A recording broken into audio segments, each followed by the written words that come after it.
Alright guys, we're getting started with tachyarrhythmias, and by definition tachy means more than 100 beats per minute. Everything that is more than 100 beats per minute is tachycardia. Next question is it narrow complex or is wide complex? And I'm pretty sure you guys remember this. If this is wide, means more than 120 millisecond QRS duration. Narrow means less than 120 millisecond duration of QRS. If this is narrow, your next question is it regular or is irregular? Is it regular or is irregular? And there are a few things which are irregular you need to remember, and it is atrial fibrillation. You have multifocal atrial tachycardia, and I'll explain all over again one by one. What is MAT means? Multifocal atrial tachycardia.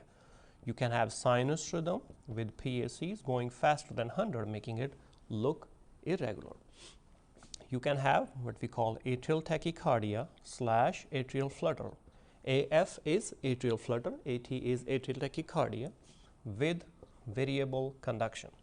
That's all you need to remember. What is narrow complex and is irregular.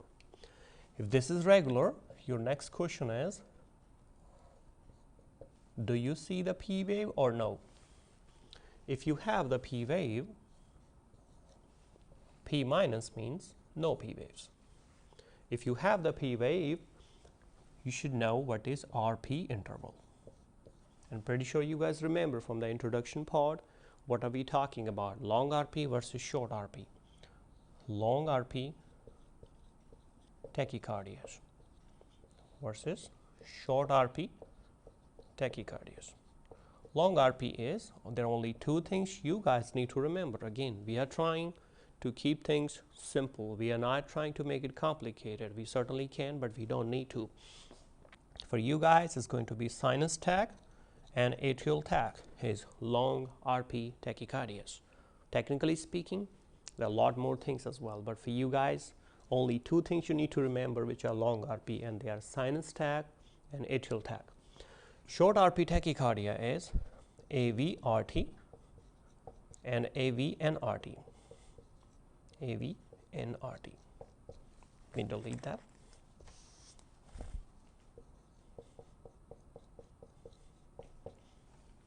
Right? AV-RT versus AV-NRT, two are short RP tachycardias. If you don't see the P waves, the best thing to do is you can give patient adenosine. The idea is to find out what exactly is the underlying rhythm in this case.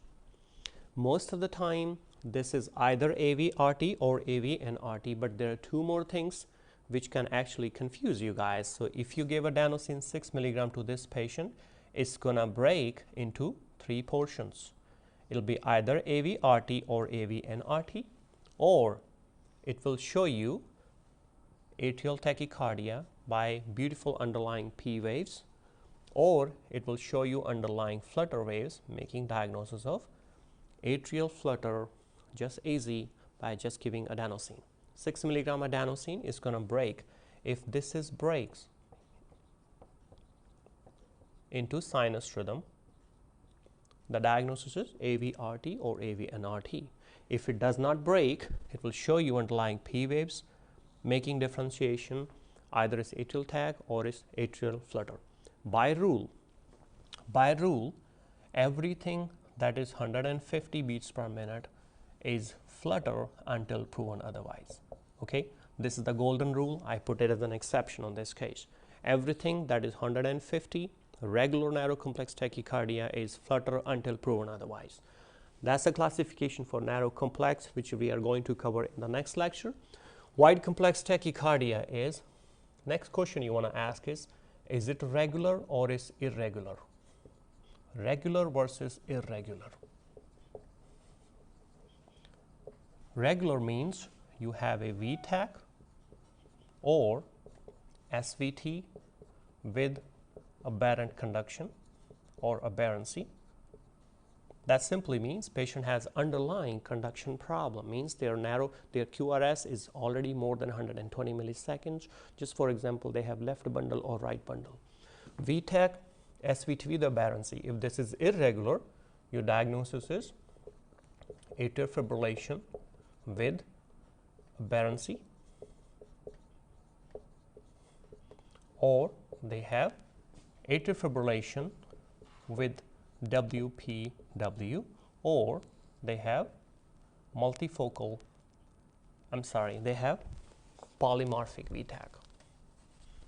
It's called polymorphic VT or PM VTAC. Alright guys, that's a classification or the simplest way to classify tachyarrhythmias. In the next section, we will talk about all the narrow complex tachycardias, and I'll try to cover atrial fibrillation and the mechanism, what is WPW, how do we explain AVRT, what is AVNRT.